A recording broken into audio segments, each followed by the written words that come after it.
Tila at interesado ata ang Barangay Ginebra sa isang bagong bigman para sa kanilang koponan. Hindi nga natin maitatanggi at may kakaila na nagsisimula ng magkaedad ang karamihan sa mga manlalaro ng Barangay Ginebra, lalo na pagdating sa kanilang mga bigman rotation. Kaya isang magandang ideya at hakbang nga naman, na hanggat maaga at ngayon pa lamang, ay makakuha na sila ng isang batang bigman na maasahan at maaring humalili sa mga veterano nila, kapag dumating ang oras na sila ay isa-isa nang nagre-retiro.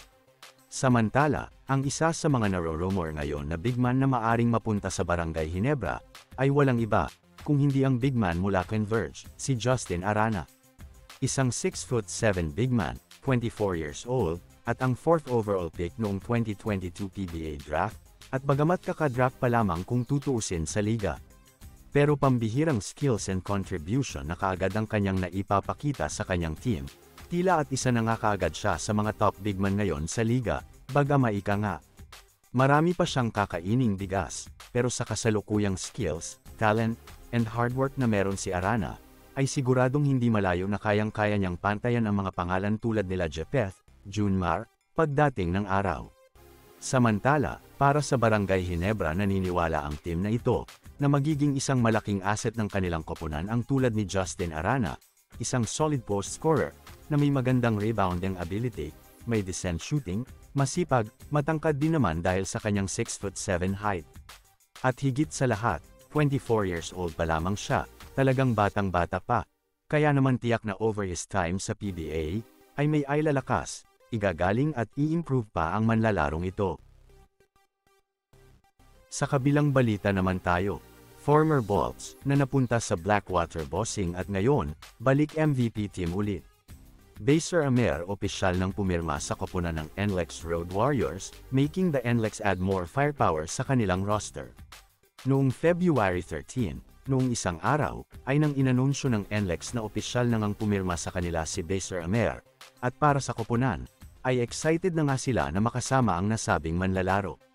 Siguradong dagdag firepower ito sa kanilang koponan lalo na sa kanilang guard rotation. Magandang backup ito kay Robert Bolek. Samantala, inaasahan naman ng NLEX ang pag-prove ni Baser Amer ng more firepower sa kanilang team, yung mga facilitating plays, at more quality minutes kapag nagpapahinga ang kanilang mga starting unit. Sa kabilang dako, bagamat hindi na ganoong ka-elite player si Baser Amer unlike his Bolts days, hindi may kakaila na maasahan pa rin naman ang tulad ni Baser Amer, at baka nga ang NLEX na ang koponan na makakapagbalik ng dati niyang laro, malay natin di ba?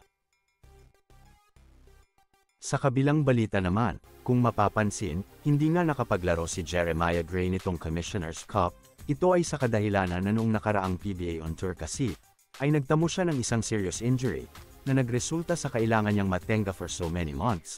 At nakakabahala ito, dahil sunod-sunod ang kanyang nagiging injury. Kung tutuusin, prior, o bago pa ang kanyang pagpapadraft sa PBA, ay may kasalukuyang injury din siya noon, at isang ACL injury pa.